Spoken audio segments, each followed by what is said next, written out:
বিসমিল্লাহির রহমানির রহিম। পরম করুণাময় ও অসীম দয়ালু আল্লাহর নামে শুরু। তানজিলুল কিতাবি মিনাল্লাহিল আজিজিল হাকীম। কিতাব অবতীর্ণ হয়েছে পরাক্রমশালী প্রজ্ঞাময় আল্লাহর পক্ষ থেকে। ইন্না আনজালনা ইলাইকাল কিতাবা বিল হাক্কি ফা'বুদিল্লাহা মুখলিসাল লাহুদ্দীন। আমি আপনার প্রতি এই কিতাব যথার্থরূপে নাজিল করেছি, অতএব আপনি নিষ্ঠার সাথে আল্লাহর ইবাদত করুন। আলা লিল্লাহিদ দীনুল খালিস ওয়াল্লাযীনা ইত্তাখাযু মিন দুনিহি আউলিয়া মা না'বুদুহুম ইল্লা লিয়ুকররিবুনা ইলাল্লাহি যুলফা ইন্নাল্লাহা ইয়াহকুমু বাইনাহুম ফীমা হুম ফীহি ইখতালিফুন ইন্নাল্লাহা লা ইয়াহদী মান হুয়া কাযিবুন কাফফার। জেনে রাখুন, নিষ্ঠাপূর্ণ ইবাদত আল্লাহরই নিমিত্ত। যারা আল্লাহ ব্যতীত অপরকে উপাস্যরূপে গ্রহণ করে রেখেছে এবং বলে যে আমরা তাদের ইবাদত এজন্যই করি যেন তারা আমাদেরকে আল্লাহর নিকটবর্তী করে দেয়, নিশ্চয়ই আল্লাহ তাদের মধ্যে তাদের পারস্পরিক বিরোধপূর্ণ বিষয়ে ফয়সালা করে দেবেন। আল্লাহ মিথ্যাবাদী কাফিরকে সৎ পথে পরিচালিত করেন না। لو أراد الله أن يتخذ ولدا لاصطفى مما يخلق ما يشاء سبحانه هو الله الواحد القهار। আল্লাহ যদি সন্তান গ্রহণ করার ইচ্ছা করতেন তবে তার সৃষ্টির মধ্য থেকে যা কিছু ইচ্ছা মনোনীত করতেন। তিনি পবিত্র, তিনি আল্লাহ এক পরাক্রমশালী। خلق السماوات والأرض بالحق يكور الليل على النهار ويكور النهار على الليل وسخر الشمس والقمر كل يجري لأجل مسمى ألا هو العزيز الغفار। তিনি আসমান ও জমিন সৃষ্টি করেছেন যথাযথভাবে। তিনি রাত্রিকে দিবস দ্বারা আচ্ছাদিত করেন এবং দিবসকে রাত্রি দ্বারা আচ্ছাদিত করেন, এবং তিনি সূর্য ও চন্দ্রকে কাজে নিযুক্ত করেছেন। প্রত্যেকে বিচরণ করে নির্দিষ্ট সময়কাল পর্যন্ত। জেনে রাখুন, তিনি পরাক্রমশালী, ক্ষমাশীল। خلقكم من نفس واحدة ثم جعل منها زوجها وأنزل لكم من الأنعام 8 أزواج يخلقكم في بطون أمهاتكم خلقا من بعد خلق في ظلمات 3 ذلكم الله ربكم له الملك لا إله إلا هو فأنا تصرفون। তিনি সৃষ্টি করেছেন তোমাদেরকে একই ব্যক্তি থেকে, অতঃপর তা থেকে তার যুগল সৃষ্টি করেছেন, এবং তিনি তোমাদের জন্য 8 প্রকার চতুষ্পদ জন্তু অবতীর্ণ করেছেন। তিনি তোমাদেরকে সৃষ্টি করেছেন তোমাদের মাতৃগর্ভে পর্যায়ক্রমে একের পর এক ত্রিবিধ অন্ধকারে। তিনি আল্লাহ তোমাদের পালন কর্তা, সাম্রাজ্য তাঁরই, তিনি ব্যতীত কোনো উপাস্য নেই। অতএব তোমরা কোথায় বিভ্রান্ত হচ্ছ? ইন তাকফুরু ফাইন্নাল্লাহা গনিয়্যুন আনকুম ولا يرضى لعباده الكفر وإن تشكروا يرضه لكم ولا تزر وازرة وزر أخرى ثم إلى ربكم مرجعكم فينبئكم بما كنتم تعملون إنه عليم بذات الصدور যদি তোমরা অস্বীকার করো তবে আল্লাহ তোমাদের থেকে বেপরোয়া। তিনি তার বান্দাদের কাফির হয়ে পড়া পছন্দ করেন না। পক্ষান্তরে যদি তোমরা কৃতজ্ঞ হও তবে তিনি তোমাদের জন্য তা পছন্দ করেন। একের পাপভার অন্যে বহন করবে না। অতঃপর তোমরা তোমাদের পালনকর্তার কাছে ফিরে যাবে। তিনি তোমাদেরকে তোমাদের কর্ম সম্বন্ধে অবহিত করবেন। নিশ্চয়ই তিনি অন্তরের বিষয় সম্পর্কেও অবগত।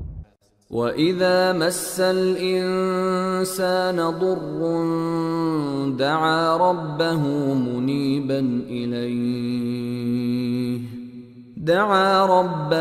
مُنِيبًا إِلَيْهِ ثُمَّ إِذَا خَوَّلَهُ نِعْمَةً مِّنْهُ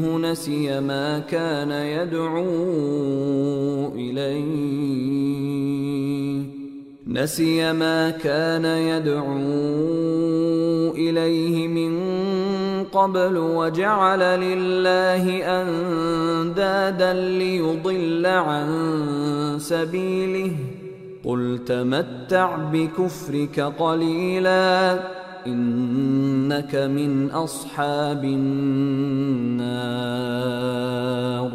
যখন মানুষকে দুঃখ কষ্ট স্পর্শ করে তখন সে একাগ্র চিত্তে তার পালনকর্তাকে ডাকে। অতঃপর তিনি যখন তাকে নিয়ামত দান করেন তখন সে কষ্টের কথা বিস্মৃত হয়ে যায় যার জন্য পূর্বে ডেকেছিল এবং আল্লাহর সমকক্ষ স্থির করে, যাতে করে অপরকে আল্লাহর পথ থেকে বিভ্রান্ত করে।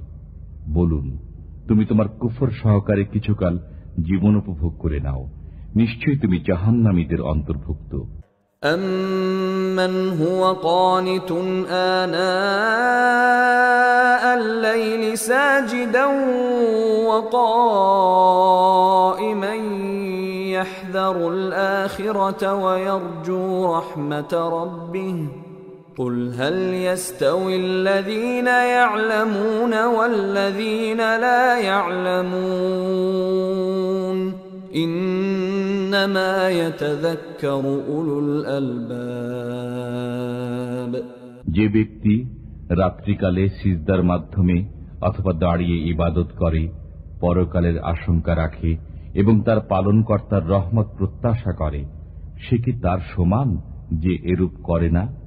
বলুন, যারা জানে এবং যারা জানে না তারা কি সমান হতে পারে? চিন্তা ভাবনা কেবল তারাই করে যারা বুদ্ধিমান। قُلْ يَا عِبَادِي الَّذِينَ آمَنُوا اتَّقُوا رَبَّكُمْ لِلَّذِينَ أَحْسَنُوا فِي هَذِهِ الدُّنْيَا حَسَنَةٌ وَأَرْضُ اللَّهِ وَاسِعَةٌ إِنَّمَا يُوَفَّى الصَّابِرُونَ أَجْرَهُم بِغَيْرِ حِسَابٍ বলুন, হে আমার বিশ্বাসী বান্দাগণ, তোমরা তোমাদের পালনকর্তাকে ভয় করো। যারা এই দুনিয়াতে সৎ কাজ করে তাদের জন্য রয়েছে পুণ্য। আল্লাহর পৃথিবী প্রশস্ত। যারা সবরকারী তারাই তাদের পুরস্কার পায় অগণিত। قُلْ إِنِّي أُمِرْتُ أَنْ أَعْبُدَ اللَّهَ مُخْلِصًا لَهُ الدِّينَ বলুন, আমি নিষ্ঠার সাথে আল্লাহর ইবাদত করতে আদিষ্ট হয়েছি। وَأُمِرْتُ لِأَنْ أَكُونَ أَوَّلَ الْمُسْلِمِينَ আরো আদিষ্ট হয়েছি সর্বপ্রথম নির্দেশ পালনকারী হওয়ার জন্য। قُلْ إِنِّي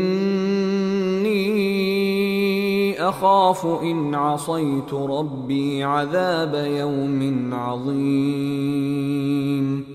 বলুন, আমি আমার পালনকর্তার অবাধ্য হলে এক মহাদিবসের শাস্তির ভয় করি। قُلِ اللَّهَ أَعْبُدُ مُخْلِصًا لَهُ دِينِي বলুন, আমি নিষ্ঠার সাথে আল্লাহ তাআলার ইবাদত করি। فاعبدوا ما شئتم من دونه قل إن الخاسرين الذين خسروا أنفسهم وأهليهم يوم القيامة ألا ذلك هو الخسران المبين। অতএব তোমরা আল্লাহর পরিবর্তে যার ইচ্ছা তার ইবাদত করো। বলুন, কিয়ামতের দিন তারাই বেশি ক্ষতিগ্রস্ত হবে যারা নিজেদের ও পরিবারবর্গের তরফ থেকে ক্ষতিগ্রস্ত হবে। জেনে রাখো, এটাই সুস্পষ্ট ক্ষতি। لهم من فوقهم ظلل من النار ومن تحتهم ظلل ذلك يخوف الله به عباده يا عباد فاتقون। তাদের জন্য উপর দিক থেকে এবং নিচের দিক থেকে আগুনের মেঘমালা থাকবে। এ শাস্তি দ্বারা আল্লাহ তার বান্দাদেরকে সতর্ক করেন যে, হে আমার বান্দাগণ, আমাকে ভয় করো। والذين اجتنبوا الطاغوت أن يعبدوها وأنابوا إلى الله لهم البشرى فبشر عباد। যারা শয়তানি শক্তির পূজা অর্চনা থেকে দূরে থাকে এবং আল্লাহ অভিমুখী হয়, তাদের জন্য রয়েছে সুসংবাদ। অতএব সুসংবাদ দিন আমার বান্দাদেরকে। الذين يستمعون القول فيتبعون أحسنه أولئك الذين هداهم الله وأولئك هم أولو الألباب। যারা মনোনিবেশ সহকারে কথা শুনে অতঃপর যা উত্তম তার অনুসরণ করে, তাদেরকেই আল্লাহ সৎপথ প্রদর্শন করেন এবং তারাই বুদ্ধিমান। أفمن حق عليه كلمة العذاب أفأنت تنقذ من في النار। যার জন্য শাস্তির হুকুম অবধারিত হয়ে গেছে, আপনি কি সে জাহান্নামীকে মুক্ত করতে পারবেন? لكن الذين اتقوا ربهم لهم غرف من فوقها غرف مبنية تجري من تحتها الأنهار وعد الله لا يخلف الله الميعاد। কিন্তু যারা তাদের পালনকর্তাকে ভয় করে, তাদের জন্য নির্মিত রয়েছে প্রাসাদের উপর প্রাসাদ, এগুলোর তলদেশে নদী প্রবাহিত।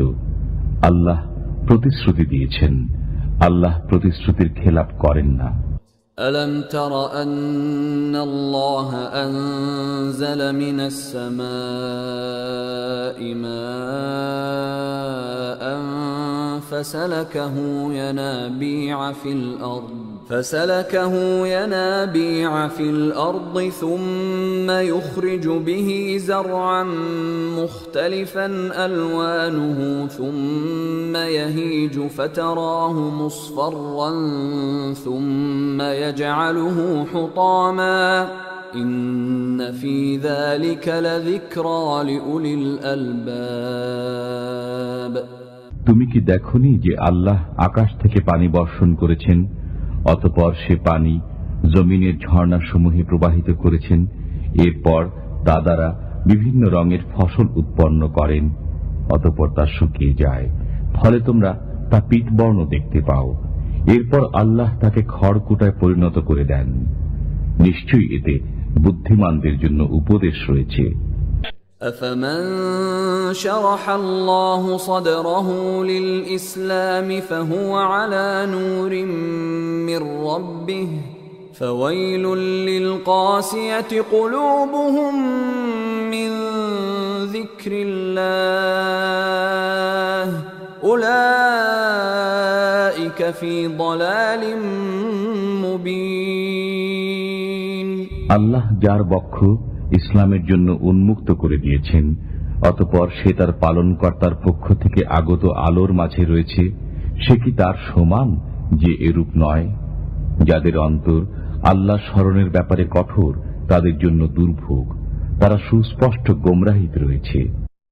الله نزل أحسن الحديث كتابا متشابها مثانية تقشعر منه جلود الذين يخشون ربهم ثم تلين جلودهم وقلوبهم إلى ذكر الله ذلك هدى الله يهدي به من يشاء ومن يضلل الله فما له من هاد আল্লাহ উত্তম বাণী তথা কিতাব নাজিল করেছেন, যা সামঞ্জস্যপূর্ণ, পুনঃ পুনঃ পঠিত। এতে তাদের লোম কাঁটা দিয়ে উঠে চামড়ার উপর, যারা তাদের পালনকর্তাকে ভয় করে। এরপর তাদের চামড়া ও অন্তর আল্লাহর স্মরণে বিনম্র হয়। এটাই আল্লাহর পথ নির্দেশ। এর মাধ্যমে আল্লাহ যাকে ইচ্ছা পথ প্রদর্শন করেন, আর আল্লাহ যাকে গোমরাহ করেন তার কোনো পথ প্রদর্শক নেই। أفمن يتقي بوجهه سوء العذاب يوم القيامة وقيل للظالمين ذوقوا ما كنتم تكسبون যে ব্যক্তি কিয়ামতের দিন তার মুখ দ্বারা অশুভ আযাব ঠেকাবে এবং এরূপ জালিমদেরকে বলা হবে, তোমরা যা করতে তার স্বাদ আস্বাদন করো, সে কি তার সমান যে এরূপ নয়? كذب الذين من قبلهم فأتاهم العذاب من حيث لا يشعرون তাদের পূর্ববর্তীরাও মিথ্যারোপ করেছিল, ফলে তাদের কাছে আযাব এমন ভাবে আসলো যা তারা কল্পনাও করত না। فأذاقهم الله الخزي في الحياة الدنيا ولعذاب الآخرة أكبر لو كانوا يعلمون অতঃপর আল্লাহ তাদেরকে পার্থিব জীবনে লাঞ্ছনার স্বাদ আস্বাদন করালেন, আর পরকালের আযাব হবে আরো গুরুতর যদি তারা জানত।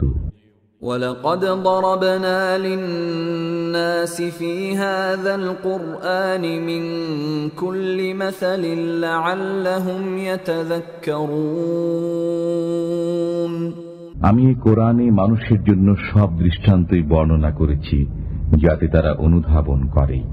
قرآنا عربيا غير ذي عوج لعلهم يتقون আরবি ভাষায় এই কোরআন বক্রতা মুক্ত, যাতে তারা সাবধান হয়ে চলে। ضرب الله مثلا رجلا فيه شركاء متشاكسون ورجلا سلما لرجل هل يستويان مثلا الحمد لله بل أكثرهم لا يعلمون আল্লাহ এক দৃষ্টান্ত বর্ণনা করেছেন। একটি লোকের উপর পরস্পর বিরোধী অনেক কয়েকজন মালিক রয়েছে, আরেক ব্যক্তির প্রভু মাত্র একজন, তাদের উভয়ের অবস্থা কি সমান? সমস্ত প্রশংসা আল্লাহর, কিন্তু তাদের অধিকাংশই জানে না। ইন্নাকা মাইতুন ওয়া ইন্নাহুম মাইতুন নিশ্চয়ই তোমারও মৃত্যু হবে এবং তাদেরও মৃত্যু হবে। থুম্মা ইন্নাকুম ইয়াওমাল কিয়ামাতি ইনদা রাব্বিকুম তাখতাসিমুন অতঃপর কিয়ামতের দিন তোমরা সবাই তোমাদের পালনকর্তার সামনে কথা কাটাকাটি করবে। ফামান আযলামু মিম্মান কাযাবা আলাল্লাহি ওয়া কাযাবা বিস-সিদকি ইয জাআহ আলাইসা ফি জাহান্নামা মাসওয়াল লিল কাফিরিন যে ব্যক্তি আল্লাহর বিরুদ্ধে মিথ্যা বলে এবং তার কাছে সত্য আগমন করার পর তাকে মিথ্যা সাব্যস্ত করে, তার চেয়ে অধিক জালিম আর কে হবে? কাফিরদের বাসস্থান জাহান্নামে নয় কি? والذي جاء بالصدق وصدق به أولئك هم المتقون।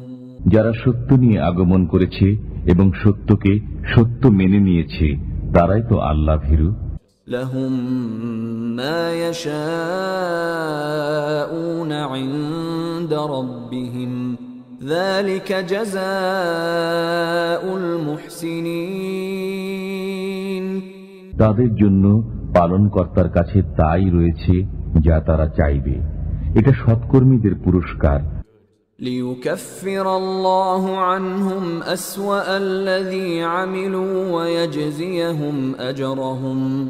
ويجزيهم أجرهم بأحسن الذي كانوا يعملون।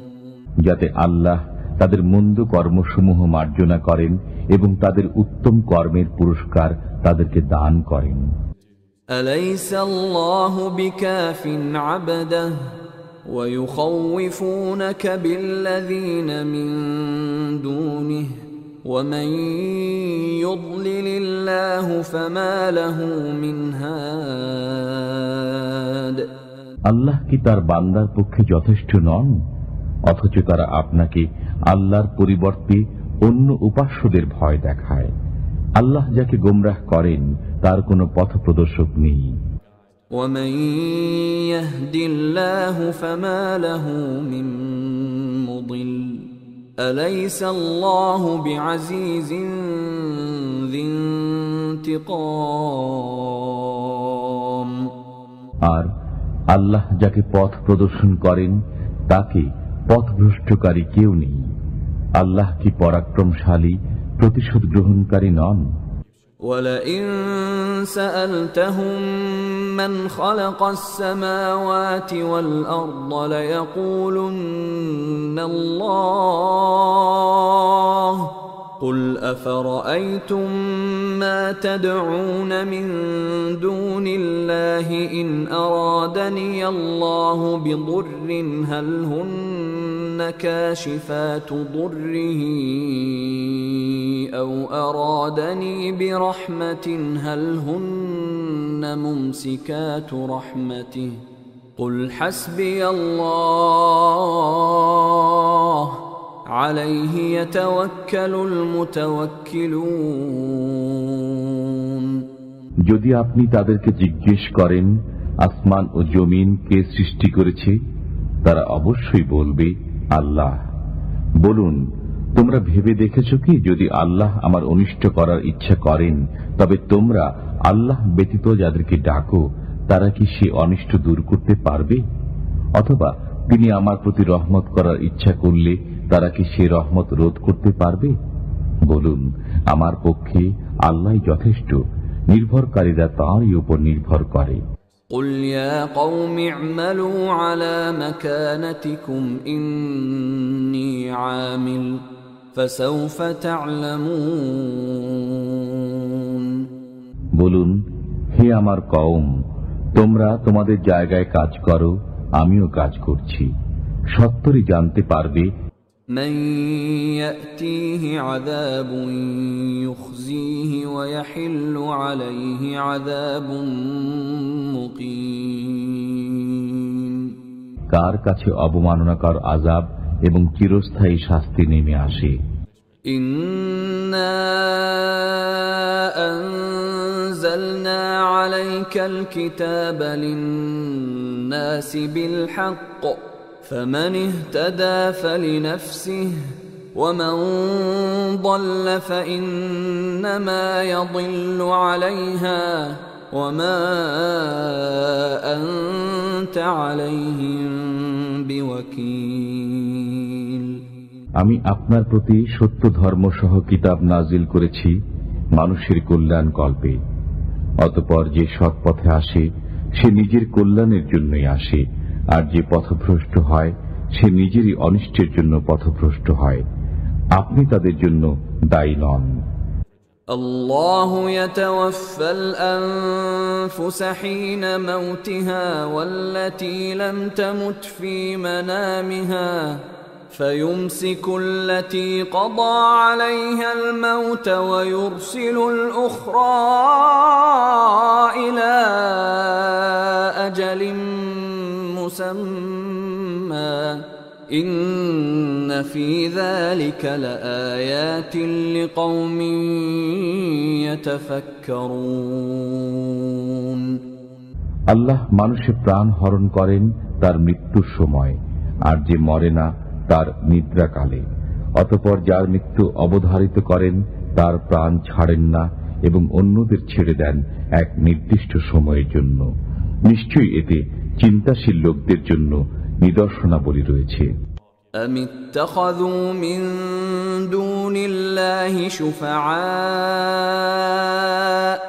قل أولو كانوا لا يملكون شيئا ولا يعقلون তারা কি আল্লাহ ব্যতীত সুপারিশকারী গ্রহণ করেছে? বলুন, তাদের কোনো এখতিয়ার না থাকলেও এবং তারা না বুঝলেও। قل لله الشفاعة جميعا له ملك السماوات والأرض ثم إليه ترجعون বলুন, সমস্ত সুপারিশ আল্লাহরই ক্ষমতাধীন। আসমান ও জমিনে তাঁরই সাম্রাজ্য, অতঃপর তাঁরই কাছে তোমরা প্রত্যাবর্তিত হবে। وَإِذَا ذُكِرَ اللَّهُ وَحْدَهُ اشْمَأَزَّتْ قُلُوبُ الَّذِينَ لَا يُؤْمِنُونَ بِالْآخِرَةِ وَإِذَا ذُكِرَ الَّذِينَ مِن دُونِهِ إِذَا هُمْ يَسْتَبْشِرُونَ যখন খাঁটিভাবে আল্লাহর নাম উচ্চারণ করা হয়, তখন যারা পরকালে বিশ্বাস করে না তাদের অন্তর সংকুচিত হয়ে যায়। আর যখন আল্লাহ ব্যতীত অন্য উপাস্যদের নাম উচ্চারণ করা হয়, তখন তারা আনন্দে উল্লসিত হয়ে ওঠে। قُلِ اللَّهُمَّ فَاطِرَ السَّمَاوَاتِ وَالْأَرْضِ عَالِمَ الْغَيْبِ وَالشَّهَادَةِ أَنْتَ تَحْكُمُ بَيْنَ عِبَادِكَ فِيمَا كَانُوا فِيهِ يَخْتَلِفُونَ বলুন, হে আল্লাহ, আসমান ও জমিনের স্রষ্টা, দৃশ্য ও অদৃশ্যে জ্ঞানী, আপনি আপনার বান্দাদের মধ্যে ফয়সালা করবেন যে বিষয়ে তারা মতবিরোধ করত। وَلَوْ أَنَّ لِلَّذِينَ ظَلَمُوا مَا فِي الْأَرْضِ جَمِيعًا وَمِثْلَهُ مَعَهُ لَافْتَدَوْا بِهِ مِنْ سُوءِ الْعَذَابِ يَوْمَ الْقِيَامَةِ وَبَدَا لَهُم مِّنَ اللَّهِ مَا لَمْ يَكُونُوا يَحْتَسِبُونَ যদি গুনাহগারদের কাছে পৃথিবীর সবকিছু থাকে এবং তার সাথে সমপরিমাণ আরো থাকে, তবে অবশ্যই তারা কিয়ামতের দিন সে সবকিছুই নিষ্কৃতি পাওয়ার জন্য মুক্তিপণ হিসেবে দিয়ে দেবে। অথচ তারা দেখতে পাবে আল্লাহর পক্ষ থেকে এমন শাস্তি যা তারা কল্পনাও করত না। وَبَدَا لَهُمْ سَيِّئَاتُ مَا كَسَبُوا وَحَاقَ بِهِم مَّا كَانُوا بِهِ يَسْتَهْزِئُونَ আর দেখবে তাদের দুষ্কর্মসমূহ এবং যে বিষয়ে তারা ঠাট্টা বিদ্রুপ করত তা তাদেরকে ঘিরে নেবে। فَإِذَا مَسَّ الْإِنسَانَ ضُرٌّ دَعَانَا ثُمَّ إِذَا خَوَّلْنَاهُ نِعْمَةً مِنَّا قَالَ إِنَّمَا أُوتِيتُهُ عَلَى عِلْمٍ بَلْ هِيَ فِتْنَةٌ وَلَكِنَّ أَكْثَرَهُمْ لَا يَعْلَمُونَ মানুষকে যখন দুঃখ কষ্ট স্পর্শ করে তখন সে আমাকে ডাকতে শুরু করে। এরপর আমি যখন তাকে আমার পক্ষ থেকে নিয়ামত দান করি, তখন সে বলে, এটা তো আমি পূর্বের জানামতেই প্রাপ্ত হয়েছি। অথচ এটা এক পরীক্ষা, কিন্তু তাদের অধিকাংশই বোঝে না। قد قالها الذين من قبلهم فما أغنى عنهم ما كانوا يكسبون তাদের পূর্ববর্তীরাও তাই বলত, অতঃপর তাদের কৃতকর্ম তাদের কোনো উপকারে আসেনি। فأصابهم سيئات ما كسبوا والذين ظلموا من هؤلاء سيصيبهم سيئات ما كسبوا وما هم بمعجزين তাদের দুষ্কর্ম তাদেরকে বিপদে ফেলেছে। এদের মধ্যেও যারা পাপী তাদেরকে অতি সত্বর তাদের দুষ্কর্ম বিপদে ফেলবে, তারা তা প্রতিহত করতে সক্ষম হবে না। أَوَلَمْ يَعْلَمُوا أَنَّ اللَّهَ يَبْسُطُ الرِّزْقَ لِمَن يَشَاءُ وَيَقْدِرُ إِنَّ فِي ذَلِكَ لَآيَاتٍ لِقَوْمٍ يُؤْمِنُونَ তারা কি জানেনি যে আল্লাহ যার জন্য ইচ্ছা রিজিক বৃদ্ধি করেন এবং পরিমিত দেন? নিশ্চয়ই এতে বিশ্বাসী সম্প্রদায়ের জন্য নিদর্শনাবলী রয়েছে। قل يا عبادي الذين أسرفوا على أنفسهم لا تقنطوا من رحمة الله إن الله يغفر الذنوب جميعا إنه هو الغفور الرحيم বলুন, হে আমার বান্দাগণ, যারা নিজেদের উপর জুলুম করেছ, তোমরা আল্লাহর রহমত থেকে নিরাশ হইও না। নিশ্চয়ই আল্লাহ সমস্ত গুনাহ মাফ করেন, তিনি ক্ষমাশীল পরম দয়ালু। وأنيبوا إلى ربكم وأسلموا له من قبل أن يأتيكم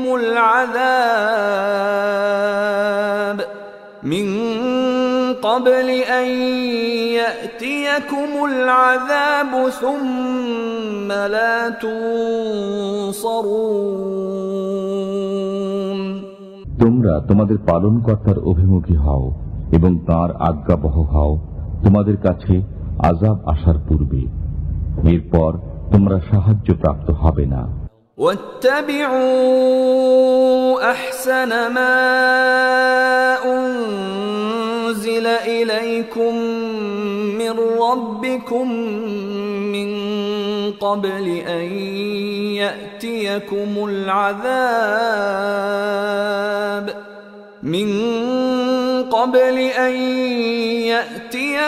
العذاب بغتة وأنتم لا تشعرون তোমাদের প্রতি অবতীর্ণ উত্তম বিষয়ের অনুসরণ করো, তোমাদের কাছে অতর্কিতে ও অজ্ঞাতসারে আযাব আসার পূর্বে।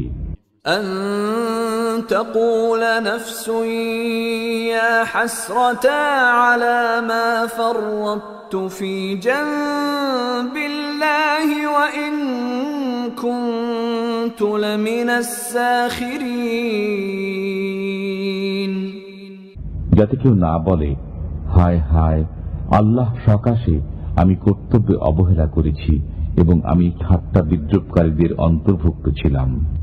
أو تقول لو أن الله هداني لكنت من المتقين অথবা কেউ যেন না বলে, আল্লাহ আমাকে পথ প্রদর্শন করিলে আমি তো অবশ্যই মুত্তাকীদের অন্তর্ভুক্ত হইতাম। أو تقول حين ترى العذاب لو أن لي كرة فأكون من المحسنين অথবা আযাব প্রত্যক্ষ করার সময় না বলে, যদি কোনরূপে একবার ফিরে যেতে পারি তবে আমি সৎকর্মপরায়ণ হয়ে যাব। بلى قد جاءتك آيات آياتي فكذبت بها واستكبرت وكنت من الكافرين হ্যাঁ, তোমার কাছে আমার নির্দেশ এসেছিল, অতঃপর তুমি তাকে মিথ্যা বলেছিলে, অহংকার করেছিলে এবং কাফিরদের অন্তর্ভুক্ত হয়ে গিয়েছিলে। ويوم القيامة ترى الذين كذبوا على الله وجوههم مسودة أليس في جهنم مثوى للمتكبرين যারা আল্লাহর প্রতি মিথ্যা আরোপ করে, কিয়ামতের দিন আপনি তাদের মুখ কালো দেখবেন। অহংকারীদের আবাসস্থল জাহান্নামে নয় কি?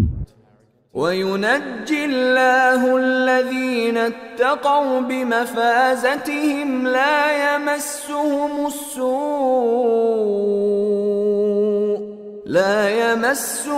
السوء ولا هم يحزنون আর যারা শিরক থেকে বেঁচে থাকত, আল্লাহ তাদেরকে সাফল্যের সাথে মুক্তি দেবেন, তাদেরকে অনিষ্ট স্পর্শ করবে না এবং তারা চিন্তিতও হবে না। আল্লাহু খালিকু কুল্লি শাইইন ওয়া হুয়া আলা কুল্লি শাইইন ওয়াকিল। আল্লাহ সবকিছুর স্রষ্টা এবং তিনি সবকিছুর দায়িত্ব গ্রহণ করেন। লাহু মাকালিদুস সামাওয়াতি ওয়াল আরদ والذين كفروا بآيات الله أولئك هم الخاسرون আসমান ও জমিনের চাবি তাঁরই নিকট, যারা আল্লাহর আয়াতসমূহকে অস্বীকার করে তারাই ক্ষতিগ্রস্ত। قل أفغير الله تأمروني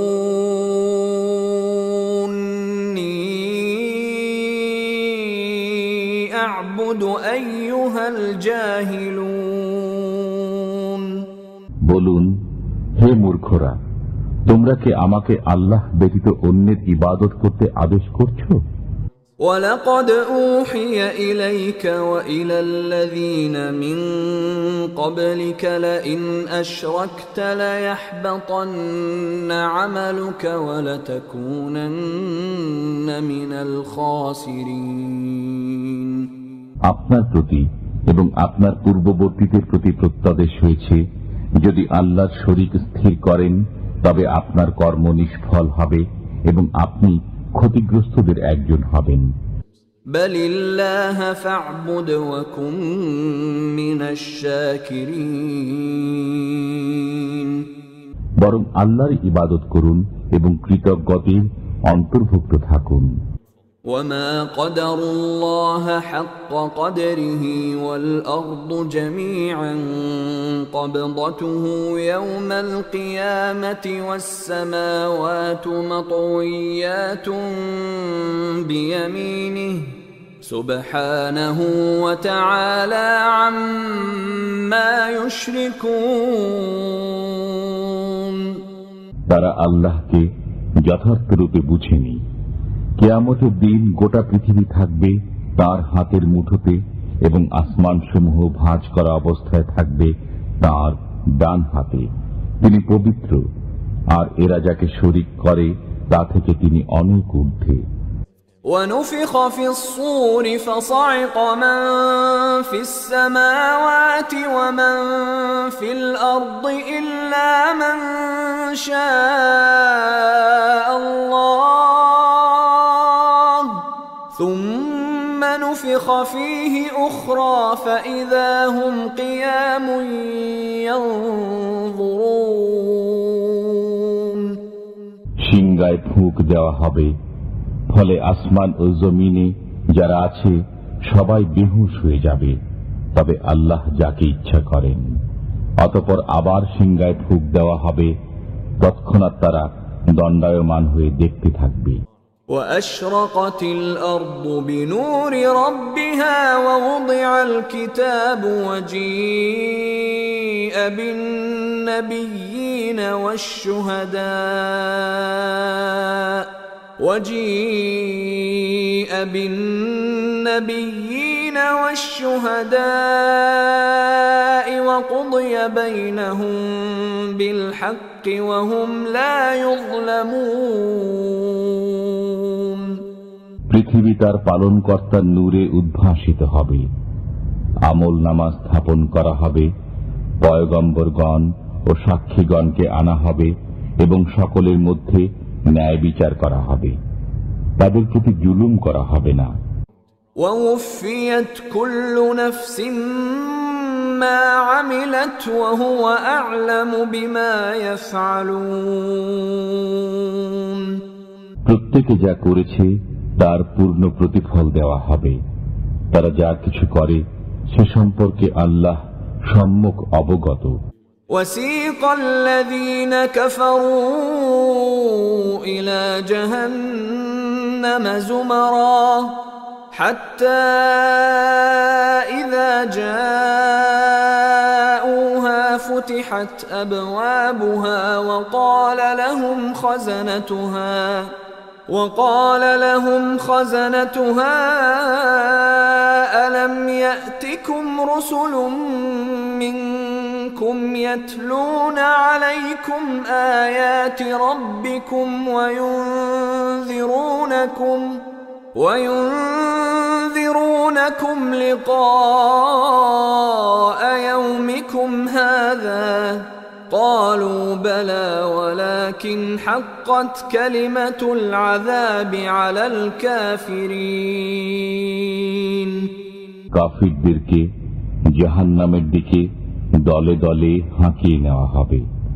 তারা যখন সেখানে পৌঁছবে তখন তার দরজাসমূহ খুলে দেওয়া হবে এবং জাহান্নামের রক্ষীরা তাদেরকে বলবে, তোমাদের কাছে কি তোমাদের মধ্য থেকে পয়গম্বর আসেনি যারা তোমাদের কাছে তোমাদের পালনকর্তার আয়াতসমূহ আবৃত্তি করত এবং সতর্ক করত এ দিনের সাক্ষাতের ব্যাপারে? তারা বলবে, হ্যাঁ, কিন্তু কাফিরদের প্রতি শাস্তির হুকুমই বাস্তবায়িত হয়েছে।